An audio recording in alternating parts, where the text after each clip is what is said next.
اللہ لا الہ الا ہو، اللہ ہی ہے وہ کہ نہیں کوئی معبود سوائے اس کے، الحی القیوم، جو خود سے زندہ ہے اور باقی سب کو قائم اسی نے کیا ہوا ہے۔ سب کو زندہ رکھنے والا بھی وہی ہے اور باقیوں کی زندگی اس سے مستعار ہے، اس کی زندگی حقیقی ہے، اپنی ہے۔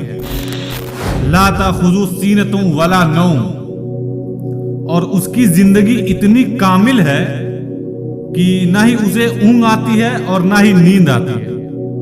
ہماری زندگی آپ دیکھ لیجئے ناقص ہے، ہم 24 گھنٹے کے اندر ایک دفعہ ضرور مر جاتے ہیں۔ موت تو نیند کی بہن ہے نا، اور سورہ الزمر میں بھی آتا ہے کہ اللہ تعالیٰ ہی ہے کہ جب تم رات کو سوتے ہو تو تمہارے نفس کو قبض کر لیتا ہے، اور پھر جسے اپنے پاس رکھنا ہوتا ہے اسے رکھ لیتا ہے، اور جس کی باقی ہوتی ہے اس کو دوبارہ سے بھیج دیتا ہے۔ تو نیند بھی ایک موت کی فارم ہے۔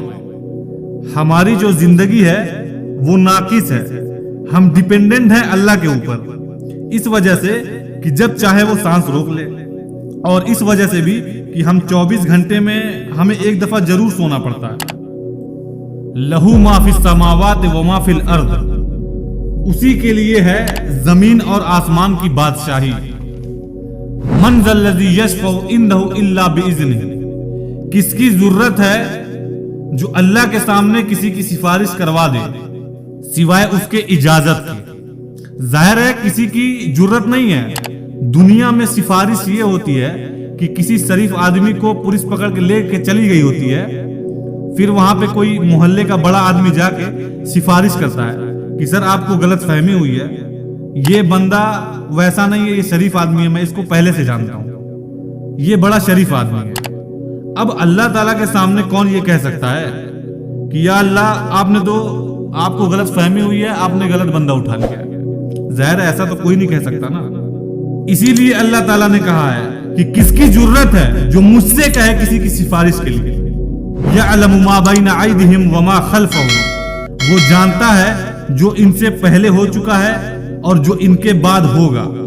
یعنی اللہ تعالیٰ فرما رہا ہے کہ جن کی تم سفارش لے کے آؤ گے نا، مجھے پتا ہے اس نے پہلے کیا کیا ہے اور آگے کیا کرے گا، تم مجھے بتا رہے ہو۔ اور اس کا ایک مطلب یہ بھی ہے کہ جو سفارشی ہے نا، اللہ تعالیٰ ان کو بھی جانتا ہے کہ ان کا علم پہلے کیا تھا اور آگے آنے والا کیا ہے۔ اللہ تعالیٰ نے ہر ایک کو اپنے علم سے گھیرا ہوا ہے۔ وَلَا يُحِيطُونَ بِشَيْءٍ مِّنْ عِلْمِهِ، اللہ تعالیٰ کے علم کو کوئی نہیں گھیر سکتا سوائے اللہ تعالیٰ جس کے لیے چاہے اس کے اوپر کوئی علم آشکار کر دے۔ یعنی اللہ تعالیٰ کے علم کو کوئی اور مخلوق نہیں گھیر سکتی۔ اللہ تعالیٰ نے سب کو اپنے علم سے گھیرا ہوا ہے، سوائے اس کے لیے کہ وہ جو سورہ العمران میں بھی آتا ہے آیت نمبر 179 میں کہ اللہ کی یہ شان نہیں ہے کہ وہ اپنی غیب کے اوپر کسی کو اطلاع دے سوائے وہ اپنے پیغمبر کے، اور تمہارا کام یہ ہے کہ تم اللہ کے اوپر اور اللہ کے پیغمبر کے اوپر ایمان لاؤ، کیونکہ پیغمبر وہ ہستی ہوتی ہے جس کو اللہ تعالیٰ غیب کی خبریں دیتا ہے، غیب کا علم دیتا ہے، اتنا جتنا اس کے لیے پسند فرماتا ہے۔ تو جتنا جس کے لیے چاہتا ہے اتنا ظاہر فرماتا ہے، جس کے لیے نہیں چاہتا اس پہ ظاہر نہیں فرماتا۔ وسیع کرسی السماوات والارض، اسی کی کرسی نے زمینوں اور آسمانوں کو گھیرا ہوا ہے۔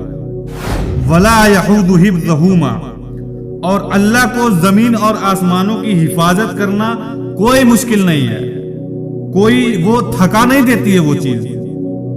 وہو العلی العظیم، اور وہ بہت بلند ہے اور عظمت والا ہے، اور وہ ایسی حفاظت نہیں ہے کہ وہ کوئی اللہ تعالیٰ مصروف ہو گیا ہے، وہ اتنی مخلوقات پیدا کر کے وہ اب کیا کرے گا، وہ ایسا نہیں ہے۔ وہ تو سورۃ الانعام میں آیا ہے کہ زمین کی گہرائیوں میں کوئی دانہ نہیں پھوٹتا، نہ ہی زمین کے اوپر اور نہ ہی سمندر میں کوئی پتا بھی گرتا ہے مگر اس کے علم سے۔ اتنا کامل علم ہے اللہ تعالیٰ کا کہ اللہ نے یہ سب کچھ ہونے سے پہلے ہی لوح محفوظ میں لکھ رکھا ہے۔